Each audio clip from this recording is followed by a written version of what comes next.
Afternoon all. Quick review of our preview of the session for Tuesday. So working again more in that unbalance to create phase, plus reinforcing some transitional mindset concepts. So reminder of our unbalanced objectives. So for this session, we're going to look at these two main ideas. So how do we access that key space? So the key space being the space behind the midfield line, in front of the back line. So circulation, positioning to help us get into that space, and obviously the change of rhythm once we access it. The next piece is where are our advantages? So as you'll see in the session, we'll have some numerical advantages. How do we take advantage of that? Qualitative, so we have better 1v1 moments than the other team can defend it. So how do we get the ball to those key players? Positional, so how do we position ourselves across that back line to really create benefits for our team? And then socio-effective, so we've got players that are used to playing together. How do we use that to our advantage? So exercise 1, after some technical activation, a little 4v2, 5v2, pro rel rondo.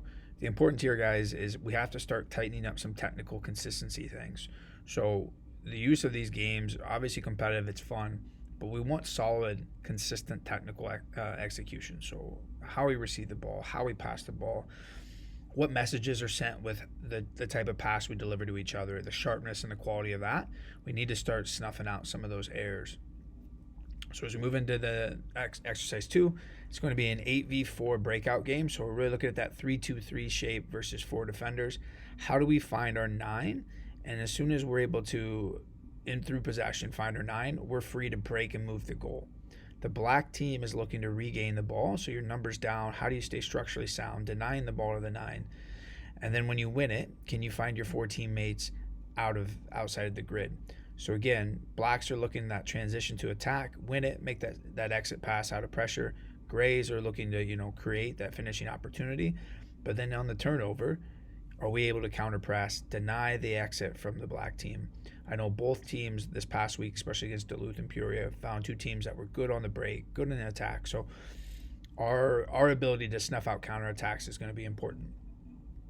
Specifically looking at exercise 2, here's just a quick freeze frame of how that would appear into a game. So this is the USL2 group playing against Peoria City this weekend. Have you noticed the shape? That structure in which we're going to work on breaking out is right here. In this box, we've got that 8v4, looking to circulate to find that striker. So what we're doing exists perfectly in the game as far as what we're trying to do. So again, how do we recreate this moment and get better at moving it?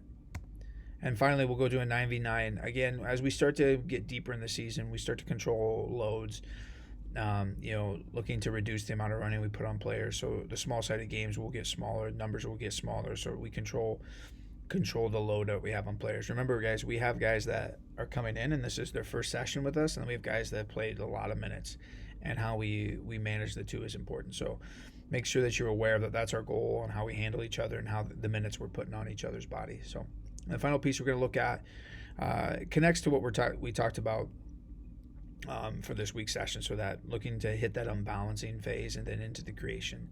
So here we're playing against a 4-4-2.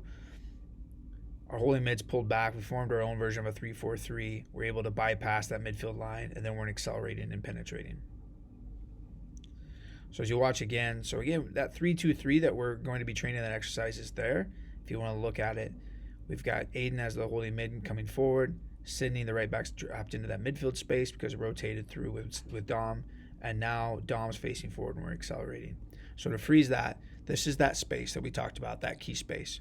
So their midfield line, their back line. Now we have a player in that space facing forward. That's the cue that our rhythm of our game has to accelerate. We got to get vertical. We got to be dangerous with runs in behind, and then obviously be able to punish that.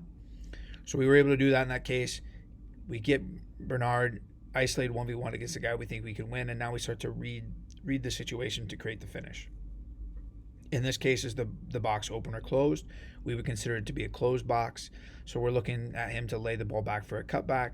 Just it's really tough to play that straight ball from that angle to create a finish. Well, what happened was the straight ball kind of became a cutback based on a deflection, and we got that cutback movement.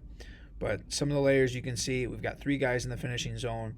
Our next layer of 3 is lacking. So if we look at it, it's just Luca that's in behind those first 3 looking to finish. So it's important that we continue to bring layers forward. Those layers pick up the second ball, like Dom did in this case, and those layers also help snuff the game out and keep them pinned into their half. It's important that we make sure we move up collectively in this finishing moment. So, guys, another opportunity this week. Obviously focus more collectively or big global concepts on Tuesday, and then Wednesday we'll start to shift to game-specific things as we prepare for Sioux Falls and Peoria again. See you guys tomorrow.